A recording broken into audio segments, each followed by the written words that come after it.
अब ये तो जानते ही है कि इंडिया का फर्स्ट पर्सन प्रेसिडेंट यानी राष्ट्रपति को कहा जाता है, लेकिन क्या आप ये जानते हो कि स्टेट का फर्स्ट पर्सन कौन होता है? तो जी हाँ, वो है राज्यपाल, जिसे गवर्नर के नाम से जाना जाता है। तो आज की इस वीडियो में हम राज्यपाल से रिलेटेड उनकी पावर्स के बारे में बात करने वाले हैं कि कौन कौन से राइट्स उनके अंडर में हमें देखने को मिलते हैं। सबसे पहले इंट्रोडक्शन के बेसिस पे राज्यपाल जो वो typically refer to the governor of state in India. Governor are constitutional authorities appointed by the president of India to serve as the head of a state government and represent the president at the state level. कहने का मतलब है एक constitutional authority है जो कि appointed की जाती है प्रेसिडेंट के थ्रू, और साथ ही ये स्टेट गवर्नमेंट का हेड भी कहलाया जाता है जो कि प्रेसिडेंट के बेसिस पे काम करता है स्टेट लेवल पे। The power and function of a governor in India are primarily ceremonial and symbolic, and they play a crucial role in the federal structure of Indian government। क्योंकि आप जानते हो इंडिया जो है वो एक फेडरल बॉडी है, क्योंकि पावर यहाँ पे डिस्ट्रीब्यूटेड है, सेंट्रलाइज नहीं है, डिसेंट्रलाइज है स्टेट और सेंटर के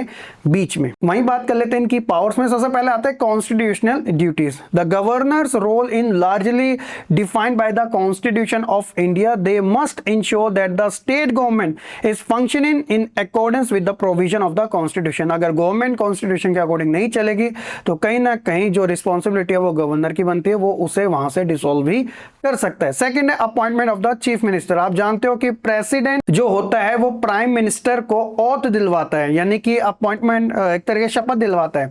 लेकिन हम जब बात करते हैं स्टेट लेवल की, तो वहां पे जो ऑथ दिलाने का काम होता है, अपॉइंट करने का काम होता है, वो गवर्नर करता है उस पर्टिकुलर स्टेट का सीएम के लिए, क्योंकि वो पॉलिटिकल पार्टी जो मेजोरिटी के बेसिस पे जीती होती है कोalition के बेसिस पे, तो उसे एक तरीके से ऑथ दिलाने का काम करता है।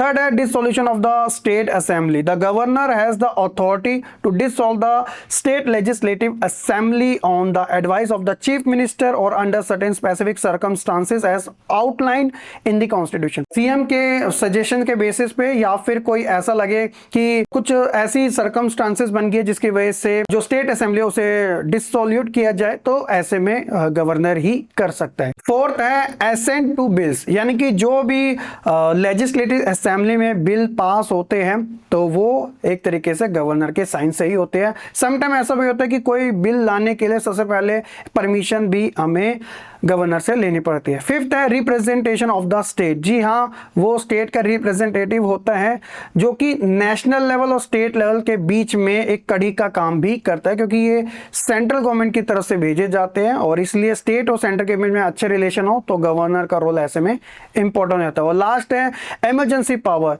इन the event of the break down the constitutional machinery in a state, the governor can recommend the imposing of the president rule. अगर लगता है कि कुछ ऐसी चीज हुई है तो वो प्रेसिडेंट रूल लगाने के लिए भी सिफारिशें कर सकता है, जिसका मतलब है कि वो जो स्टेट है वो प्रेसिडेंट रूल के अंदर चलेगा, तो इलेक्शन जो है वो दोबारा से कंडक्ट करवाएगा।